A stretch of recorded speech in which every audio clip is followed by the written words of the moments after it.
no texto A Problemática do Monumento Moderno, José Guilherme Abreu escreve: o que quer dizer a palavra monumento?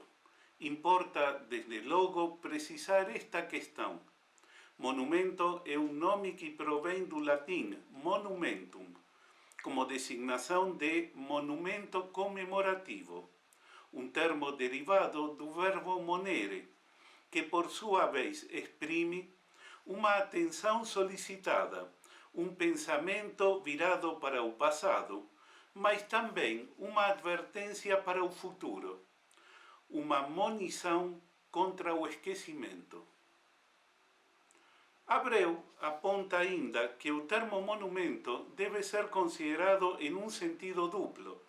Enquanto solicitação de atenção, monumento denota um caráter sensorial, eminentemente da ordem do visível. Por outro lado, enquanto ato de rememoração ou advertência, monumento denota um caráter mental, de forma, importa já assinalar, eminentemente intencional. Numa perspectiva ainda etimológica, Ana Maria Rabe aponta mais um viés em relação ao monumento. Na sua finalidade, que aponta ao futuro, os monumentos acenam também ao passado, que é a segunda dimensão temporal. Neste contexto é interessante indicar o vínculo do termo monumento com a palavra monumentum, que significa sepulcro. Finalmente, em outro lugar do texto, escreve Rabe: está a dimensão complicada do presente que sempre se escapa, a diferença de determinadas imagens que criamos para compensar essa constante fuga e que projetamos sobre o passado e o futuro. Ora, mesmo que a finalidade dos monumentos seja perdurar, o certo é que também perecem, igual que o homem. Quizá o façam com lentidão maior, mas ao final sucumbem também à lei do tempo. As cidades vão se reformando, se destroem, os monumentos ficam em ruínas, convertem-se em órfãos isolados ou separados de seu contexto e lugar original, e quando não, desmoronam totalmente.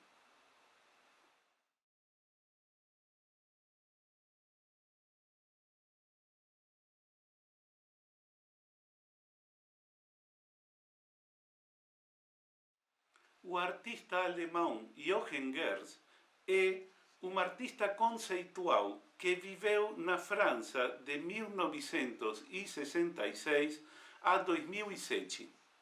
Seu trabalho envolve a relação entre arte e a vida, história e memória, e trata de conceitos como cultura, sociedade, espaço público, participação e autoria pública.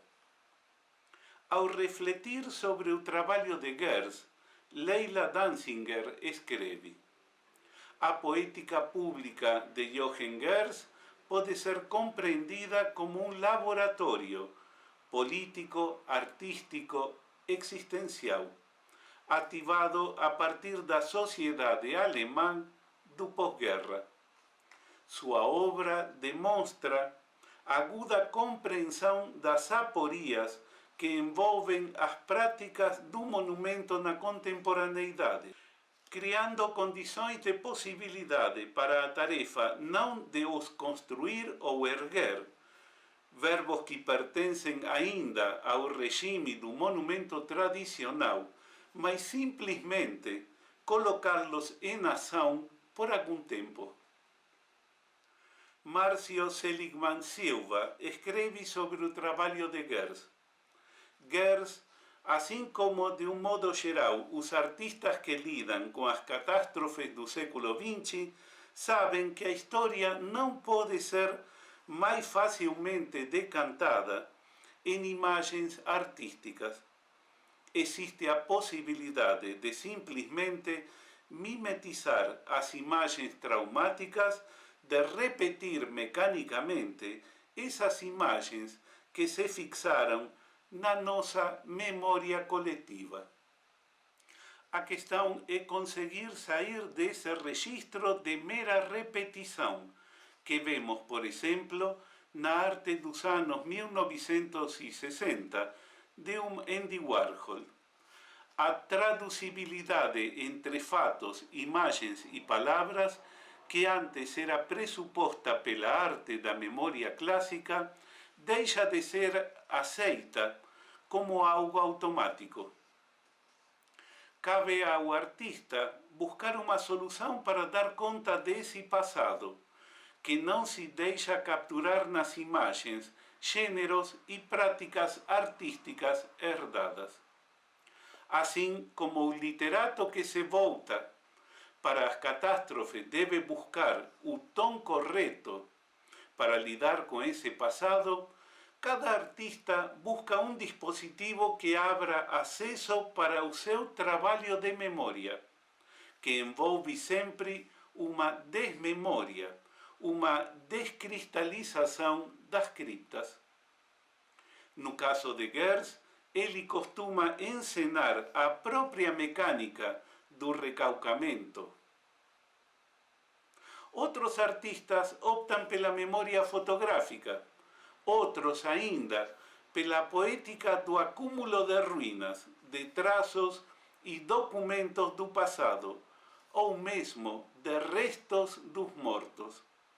Sendo que o Museu de Auschwitz, com suas pilhas de malas, sapatos e cabelos, é paradigmático nesse sentido.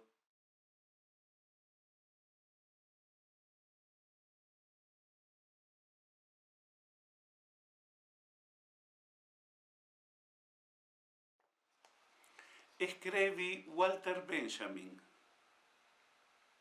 Nunca houve um monumento de cultura que não fosse também um monumento da barbárie. Jean-Marie Gagnevin, ao respeito da afirmação de Benjamin.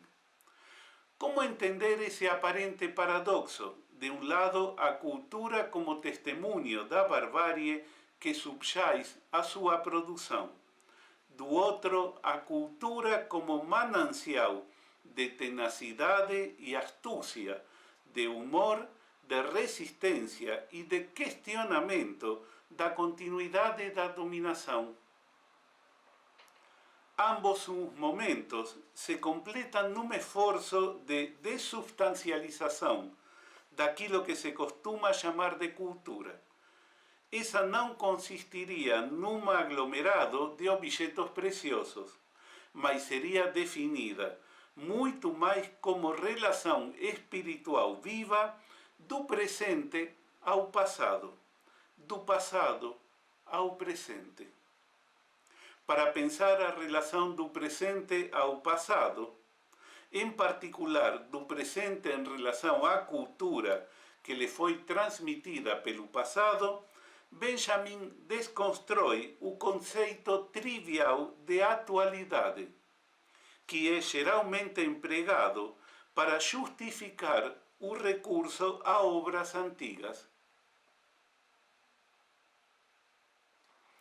É um conceito de presentificação, muitas vezes usado quando se tenta demonstrar, por exemplo, aos alunos que vale a pena sim ler Platão, porque ainda haveria coisas atuais nesse velho pensador. É uma concepção rasa, porque parte de uma imagem acrítica do presente, para procurar algo no passado que se assemelha, mesmo de longe, com as preocupações desse presente insosso. Por isso, são geralmente figuras e valores muito vagos e amplos, que são encontrados e exibidos como ainda ou sempre atuais, apesar de sua roupagem caduca. En vez de resaltar as diferenzas entre pasado e presente, diferenzas estas que permitirían colocar en questão un narcisismo epistemológico do presente, esses valores ditos sempre atuais são designados como valores eternos que fortalecem as certezas da cultura dominante. A presentificação obedece a uma concepção de cultura como inventário.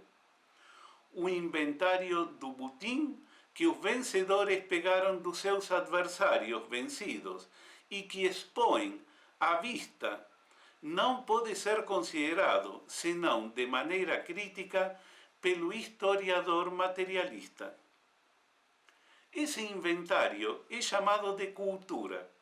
A cultura como inventário de bens culturais, justamente garante o valor intemporal das obras que a tradição dominante erige como canônicas, mas, ao mesmo tempo e paradoxalmente, as declara como espólio de um morto.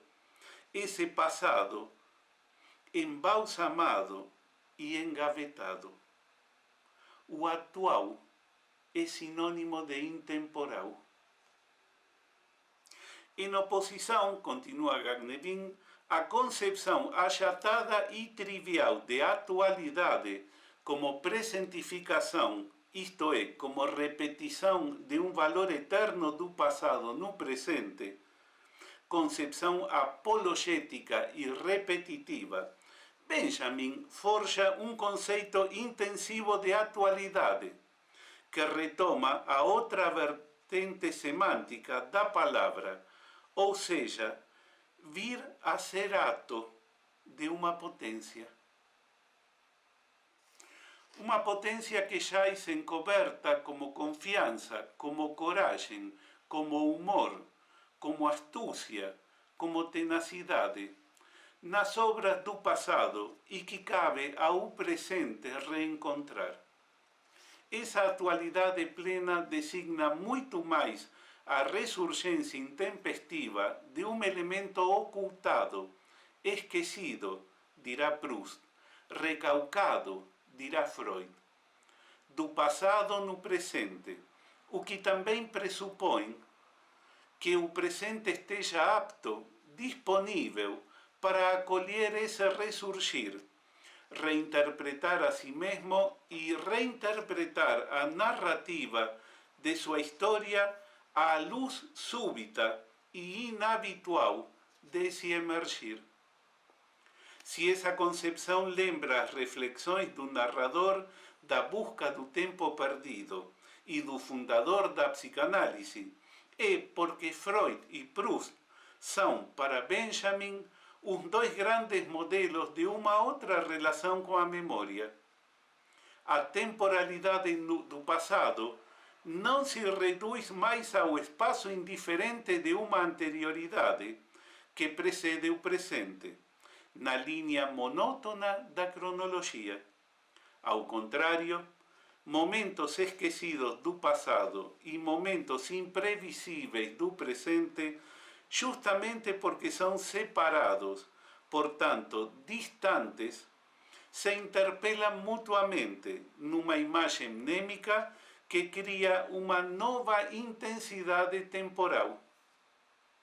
Em oposição à representação de uma linearidade contínua e ininterrupta do tempo histórico, representação cuja relevância ideológica para a manutenção do existente deve ser realçada, essa concepção disruptiva e intensiva da atualidade coloca em questão a narração dominante da história, isto é, também, a compreensão de um passado cujo sentido pode revelar-se outro e a autocompreensão de um presente que poderia ser diferente.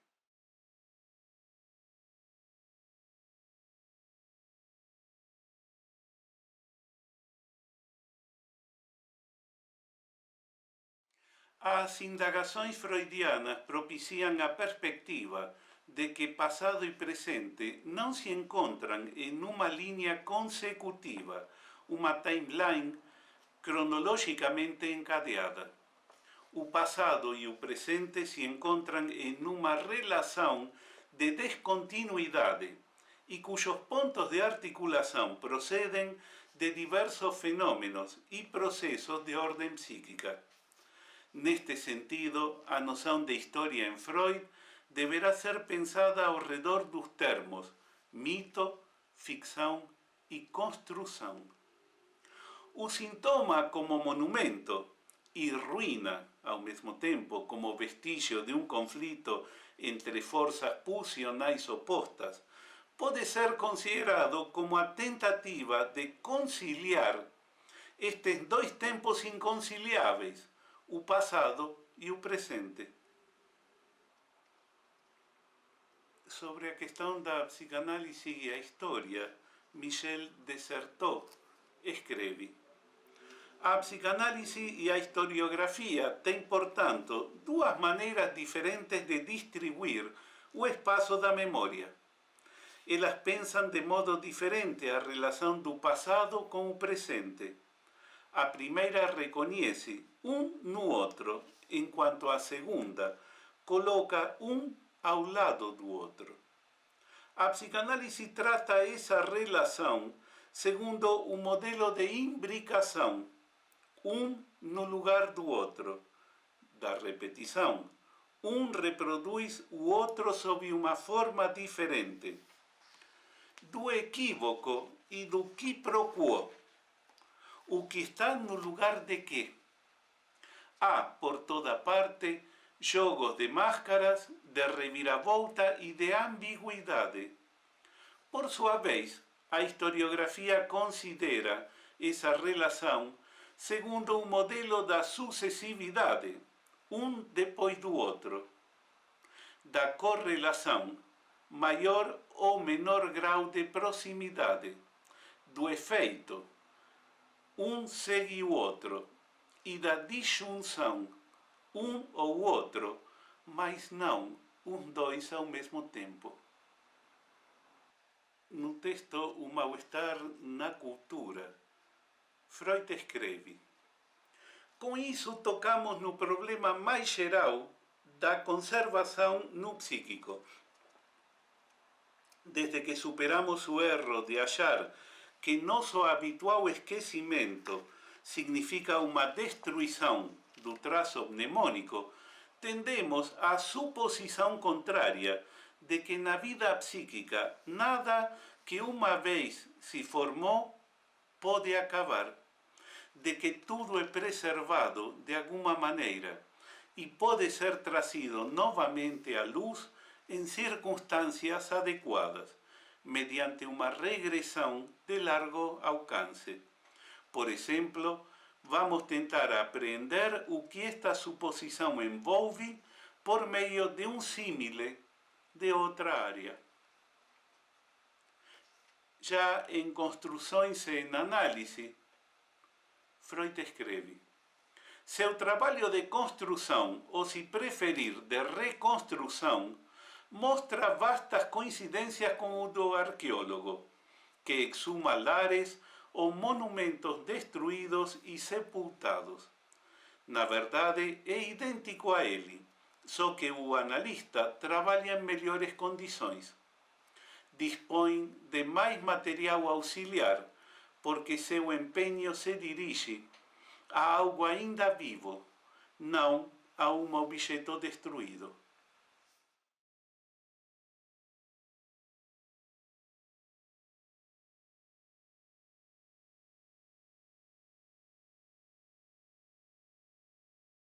Lacan, em função e campo da fala e da linguagem em psicanálise. O inconsciente é o capítulo de minha história que é marcado por um branco ou ocupado por uma mentira. É o capítulo censurado. Mas a verdade pode ser resgatada, na maioria das vezes.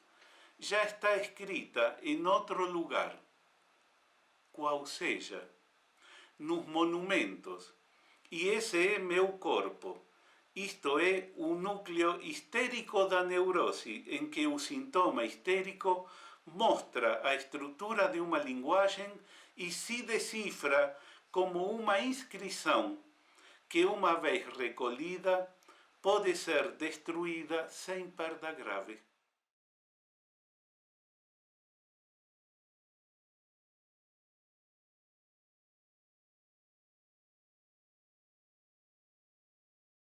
Num relato talmúdico se apresenta a seguinte história.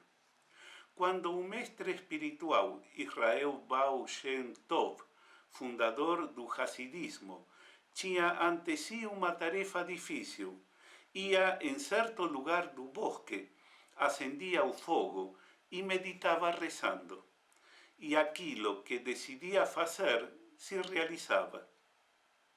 Na geração seguinte, quando seu discípulo teve ante si a mesma tarefa, dirigiu-se àquele lugar do bosque e disse: Não sabemos acender o fogo, mas ainda conhecemos as orações. E o que decidiu fazer se realizou. Uma geração posterior, quando o discípulo do discípulo teve ante si a mesma tarefa, dirigiu-se àquele lugar do bosque e disse: Não sabemos acender o fogo e temos esquecido as orações, mas ainda conhecemos o lugar do bosque onde aquilo aconteceu. Tem que ser suficiente. E foi suficiente. Porém, uma geração mais posterior ainda, quando o do discípulo do discípulo do discípulo teve ante si também a mesma tarefa, disse: Não sabemos acender o fogo, temos esquecido as orações, não localizamos já o lugar do bosque onde tudo aquilo aconteceu, mas ainda podemos contar a história.